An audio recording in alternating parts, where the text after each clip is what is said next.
So try explaining that one to Dad. Do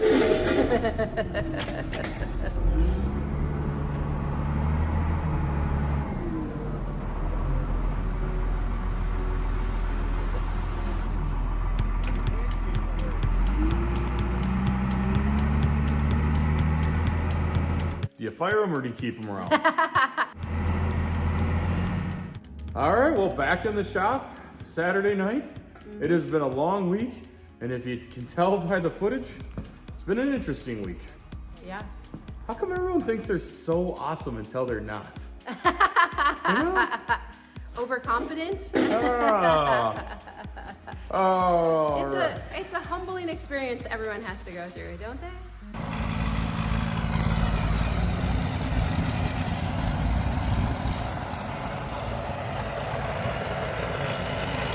In our shop, we have two groups of guys. We have the spreader guys, which there's someplace between 8 and about 14 guys throughout the course of the year they're gonna spread with us. On the farm side, there's 4. And the 4 farm guys are way higher maintenance. And that's right, I'm saying it because you guys know. Since Monday, when the weather went hectic on us, or the fear of the weather going hectic on us, we've just been hitting it. Stupid spreading crew's been starting at the shop every morning at 7. Now 7 means usually guys are already here, 6:10, Yeah. filling up trucks, stuff like that. It's unbelievable. Then, okay, we're all there, and this morning was a perfect example of it. We're there filling trucks up with fuel, all this stuff, we're already rolling. This morning, you can tell it's been a long week, and all the spreading guys are a little feisty. There's some choice words going back and forth, but because this is a family channel, we can't repeat it. But it's awesome, it's great. When everyone's a little feisty like that, you know you're getting stuff done. Then the farm guys show up looking all pretty, clean, well rested, because they were going home at like 6 o'clock at night. There was multiple times this last week, we drove out the field at 10 o'clock at night, and these guys are just like, well, again, you know you're up against the weather. have to go, right? Yeah. So just And you really do. I mean, both crews really are like good groups of guys. I'll pick on the farm guys. Okay. So we got the crops done, and that's cool. That was a huge win. It's great. This whole week, my whole goal has just been 100% focused on spreading. Yep. Because we go back and forth. You know, like I'll just bounce between the farm crew, the spreading crews, it doesn't matter. And then, but this last week I made it clear to everyone, hey, we just got stock chopping and ripping left. Not a big deal. Seriously, a 10-year-old can do it. It's not that hard. How do I know that? Stock chopping, cutting down the corn stalks in the field, because the combine leaves them pretty tall. Yep. You have to cut them down. And then ripping would be taking the V ripper across the cornfields, which turns it over. Yes. How do I know a 10-year-old can do it? I did it at 10. Okay, that's how I know a 10-year-old could do it. Spreading guys here, all short-tempered, watch the farm crew show up, all a little smart alecky, and we're talking crap right back to them like, well, geez, it must be nice when you could show up at 8. So anyways, little bantering back and forth, and we're out spread. We just, like the timing of this all worked really well. We just finished spreading a field. We brought some of the equipment back here to refuel. Sometimes it's just easier fueling up here at the shop, and we're headed out to go to another field to the east. And then I get the phone call. Hey, can you come pull me out? And I'm like, what do you mean? Well, I got the Steiger stuck. What do you mean? It's dry outside. How'd you get the Steiger stuck? I'm like, can you just like crab walk in and like walk it out? And he's like, nope, it's in the ditch. I'm like, wait, stuck and in the ditch are 2 totally different things. That's like stuck. That's not like, I'm stuck. Clarify your word choices here. All right, well, I just got the phone call. Hey, I'm stuck. Then the phone call got better. Hey, I'm in a ditch. Luckily, we were out spreading. I had a loader close by. So we're headed there now to pull a tractor out of the ditch. This ought to be interesting. Because actually, like where we live, this close to the metro, what you're really worried about is tile inlets, power lines, and then fiber optics all buried in a ditch. So what I'm hearing when I'm driving that loader down the road is I'm like, what? Like, what are you messing up? Yes. Like, how expensive is this? Yeah. Because, like, you start messing with fiber optics, you aren't lying your way out of it. Let's put it that way. Luckily, though, I'm in a loader, so I take the spreading guys, I take the whole crew right up to this field, and Adam showed up, which was awesome because he was here at the shop. So I was like, hey, man, can you just show up? I think I need your help with this because with these loaders, there's a certain trick. These 950s have so much hydraulic force. Usually, if you just curl the bucket back, most of the time you can get out. All right, so I got spreading guys mad at me that we're not out spreading. And then I get phone calls like this. It's never boring around me, is it? What's the chances, though, you can get the pinhole like this? If you did one thing well, What's the chances you can get the pin out? Need a hammer? Not quite yet. Come wheeling up, and you know what? All the times you brag about your equipment, you see your equipment in the yard and in the field, and you're proud of it. The one time you're not proud of it is when the tractor's sitting like this in the side of the ditch. Like I drove by and I was like, wow, how? Yeah, he got it in there pretty good. Yeah. Now, we're gonna back up just a little bit. The guy that did this, we're totally leaving nameless, and we're gonna blur his face out here to save his ego.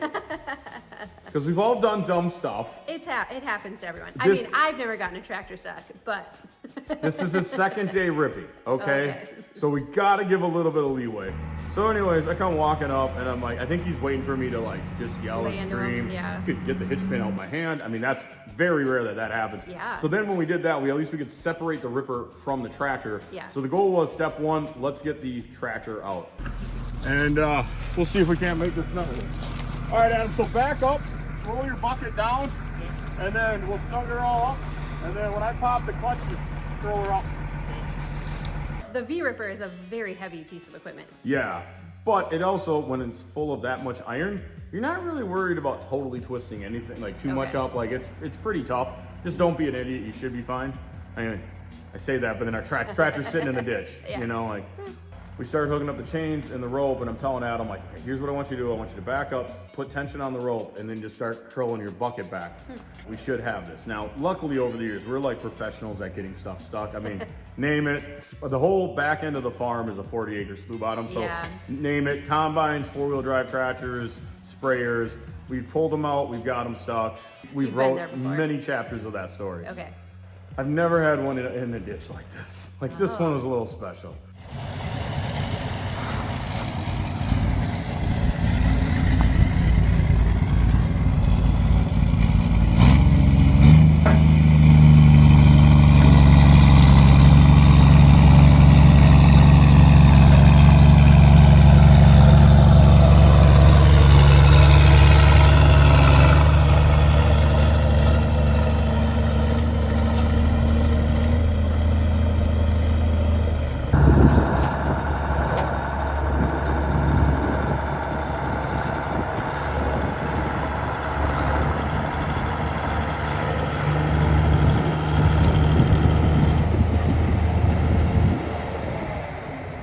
Tractor starts braking to the side, and I'm like, oh man, come on, keep going. Because I've seen, my fear was that it might just keep walking this way and not just Yeah. pop up. Yeah. But eventually the rear end comes around, pops up and over she goes. Yeah. And at that point I'm like, whoo, Okay. all right.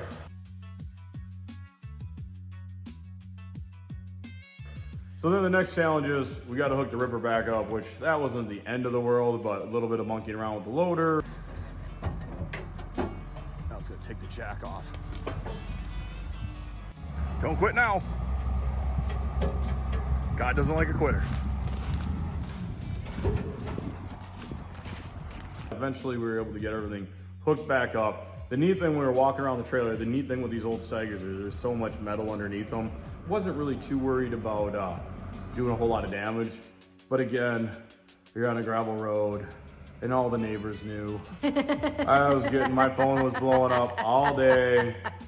Yup. Yep. So now you do what you don't want to do, and that is you own it.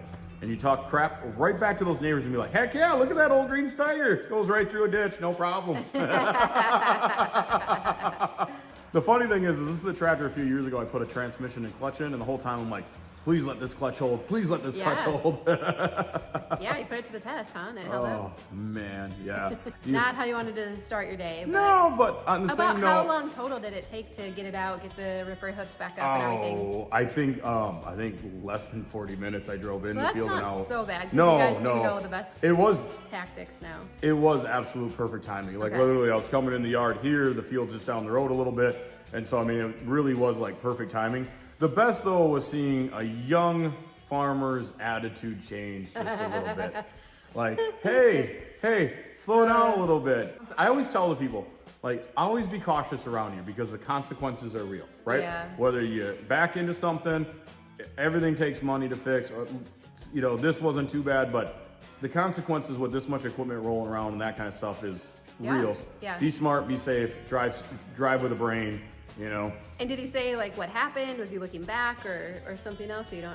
I didn't hang around long enough to go. We had to keep going. Yeah. Like I had to keep other farmers happy. Like literally it was like, okay, well, you're going across the field now. See ya, bye. We're headed this way to go to the next field and start spreading again. So I didn't stick around. Because when you're driving the equipment like that, you're looking forward and backwards and forward, like constantly, right? I think what happened is he was watching back here and his depth perception was off a little bit. Went back, looked, and then by the time he looked forward, more than likely he was coming up on the ditch and the ditch just pulled him in. Yeah, and then it'll suck you in. I'll tell you, because we got a cousin that is a local sheriff, and the number one thing he'll always tell you is like 1 second slower when you're driving. And like that 1 second, because it takes about 3 seconds when your brain panics for you to regain your reaction time. Okay. So 1, 2, 3. Yeah. That's the delay before your brain tells your foot to hit the clutch. Okay. You know, whatever. It is what it is, but you do learn from it. I mean, right? Oh man, the stuff you can't make up, right? Yeah. The question at hand is, and you guys can leave the comments in the comment section because I'd love to see this. Do you fire them or do you keep them around? It's really a question. I think this is the guy you keep around because now he knows what not to do. And that is a pretty like humbling experience. So he's probably gonna be a little more careful moving forward. And so you have one less cowboy on the crew now. The farm crew's not even the cowboys. No, I agree. My attitude is learn from it. Yeah. And learn from it, and then later, the funniest thing is I wasn't even giving him crap. But of course, so like I said, I had a whole crew of 4 other guys behind me. Oh my God, the pictures going back and forth between the multiple crews, and Dad was loading semis at a plant. Like pretty soon, Dad's calling me. What the heck are these pictures? I'm like, don't worry, it's out and it's still running. We're good. I haven't had time to think today, you know, like. Yeah. Oh man. Yeah. So that was kind of the funny thing. It's like, oh man, So I like to think we put a great entertainment show on for the neighbors because they definitely got to see it. Yeah. See, there you go. Oh man. No, I do appreciate that though about like Dad growing up. If we would mess up or something, like it was always his posture was always kind of like, so what you gonna do about that now? You know, it wasn't like I'm not gonna drive you into the ground about it or something because you already know you messed up. You already probably are feeling kind of silly about it, and so it's just kind of like, oh, what you gonna do now? You know. So I appreciate that. And that was kind of my attitude. I told them, I was like, get back in the tractor, keep going. Yeah. Best way to get this crap out of your mind, keep going. Yeah. Like otherwise, if you stop, if you go home now, you're gonna be thinking about it the rest of the weekend. Just get back in that tractor and go. Nobody, like the 3 main things. Nobody got hurt. Yeah. The most I was out was a couple hours in labor tops, you know, for the 4 guys sitting there. Yeah. And no insurance information was exchanged. So at the end of the day, it's like, whatever. So needless to say, we didn't fire them, but I'll live and learn. Yeah. And just try not to do it next to the most gossipy neighbors. Like I knew when I'm like, where are you at? And he's like, here. And I'm like, really? It's already made it around the neighborhood. Yep, because I got pictures. I got pictures from neighbors, and I'm like, there you go. Well, what do you do? It's been kind of a slow news cycle here in the neighborhood, so that was good. Like always, leave your comments in the comment section. Like we've told you before, we always love reading them. We just don't have time to reply to them all. Leave your comments. Would you fire them or would you keep them? Or if you like our attitude of, hey, learn from it, keep moving forward. I don't know. I mean, there's times I've messed up and guys could have lit me up and they didn't. And those are, to me, those are the stories you really remember when you get a little older. So. And what's the worst thing you've gotten stuck before? That's fun to hear too. So. Like deepest, like you got to put this in multiple categories. Like hardest deepest, to get out. John Deere 4520 2-wheel drive with 24.532 dualed up, pulling a liquid manure tanker in a slough bottom. Buried it. When Dad told me, he's like, "Don't go down there." That one was the one that sticks out the most. Like a lot of times, what happens is you get good and you realize like stop while you're still ahead. If you just start spinning, you can see the signs stop. of it. Yep. We had a guy here a couple years ago sink a 4-wheel 8440 all the way down. That one was pretty gnarly. That one we were tugging on with the excavator. The all-time greatest, and I have no pictures of this, but it was one of John Deere's first self-propelled sprayers. I think it was like a 4700, and the elevator was down here. And I actually still know the guy, so we're not naming any names because he's a great guy. But we had a tie line break, in a slough bottom, and it's about 6 feet of peat. It's a true slough bottom before you hit the clay. And we told them, hey, don't go there. That sprayer, we had both Steigers pulling on it and a D4. We were snapping log chains, and we just barely got it out. Wow. Yeah.